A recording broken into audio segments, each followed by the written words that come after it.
The family is today the largest private owner of vineyards on the island, with the land exceeding 150 hectares, a vast four-generation long commitment.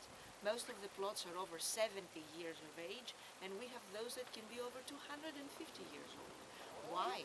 Simply because the whole island of Santorini has got ungrafted old vines because it's pest-free and phylloxera immune. Phylloxera is this insect pest that destroys vines. It destroyed 99.9% of the European vineyards back in the 19th century, and the Europeans, Greece is included, and the Europeans imported rootstocks from the United States, which they grafted upon their own to make plants resistant to pests and diseases. This has never happened on the island because of the soil. Our soil doesn't have organic matter, it lacks clay, which makes it hostile to phylloxera and the other pests. That's why we've never had to manipulate our plants, we've never had to cross varieties. That's why we have old, authentic Vitis vinifera roots that have been here forever and will definitely be here forever. The oldest plots give us exquisite fruit but very low yields, as you can understand. This is the first most important thing that makes Santorini a unique winemaking destination, ungrafted old vines. The second one is the training technique, the cultivating technique that we have for the vines. You see that everything is kept low to the ground, while throughout Greece and all over the world, everything stands high up on trellises.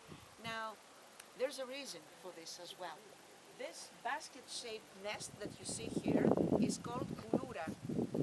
The locals have been practicing this shape for centuries now to protect their grapes from the elements. Very strong winds and very hot summer sun are dangerous for the grapes, even sand carried by the wind lashing upon the grapes. So the locals have been practicing this shape where the grapes grow inside, protected from the winds. The leaves on top also protect the grapes from the sun, and it also traps humidity inside it at the same time.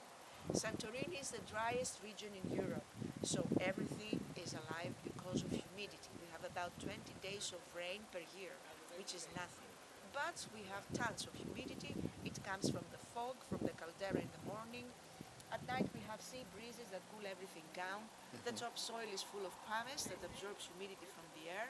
And of course, the roots of the plant can go down from 10 to 20 meters under. We've found roots at 28 meters deep, looking for humidity inside the soil. They find it, and they also absorb minerals such as iron, magnesium, and calcium.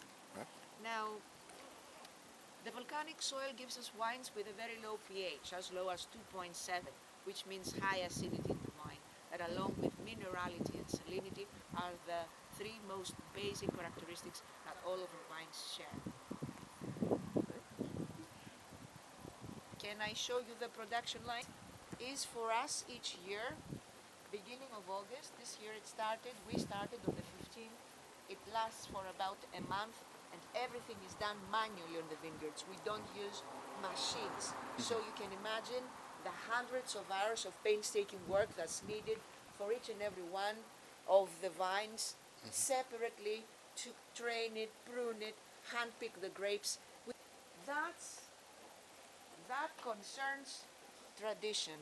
All the cultivating methods are traditional, but regarding vinification, Matthew Argyros has invested a great deal on state-of-the-art machines, among which we have a destemmer that takes the stems off the bunches immediately, so we're left with the berries. Then the berries go through the optical sorting machine, which is a high-tech scanner that can see the size, the color, the shape, the consistency, the infrared radiation levels, and pick only the good berries and disposes of the bad ones.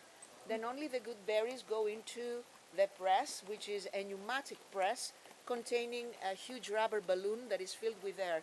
As it expands, it gently crushes the grapes as gently as possible. So the collector receives only pure juice of the best quality. The rest of the byproducts of the vinification process, such as the stems, the leaves, the bad berries, the grape skins and the seeds, become compost and return to the land to fertilize it, as we have opted for organic cultivation No chemicals are used on our grapes whatsoever. Then through pipes, the juice is taken into the production area. On the left, you can see the lab where we run our tests, ensuring the best quality of our wines. And this is where we keep the stainless steel cans. Through the we have the pipes. I'm sorry for the noise, but this is only normal. Now, there are pipes attached to the press, and the juice flows in naturally on its own gravity back into the stainless steel cans.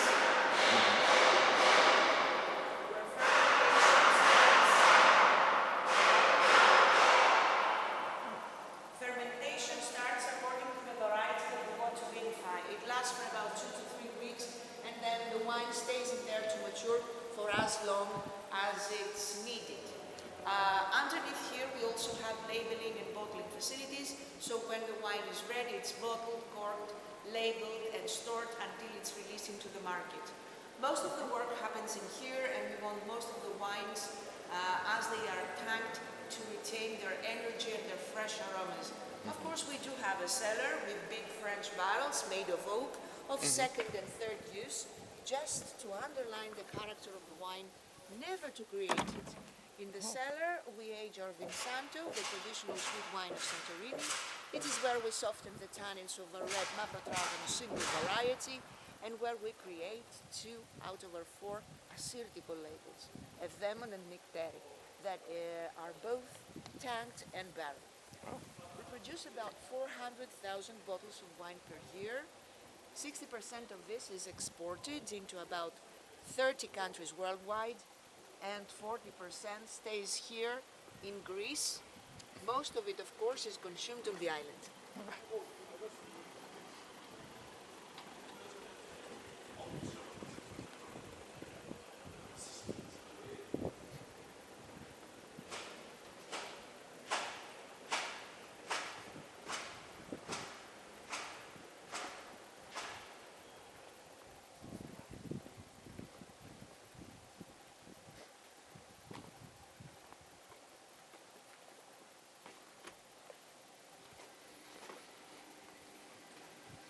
Thank you very much.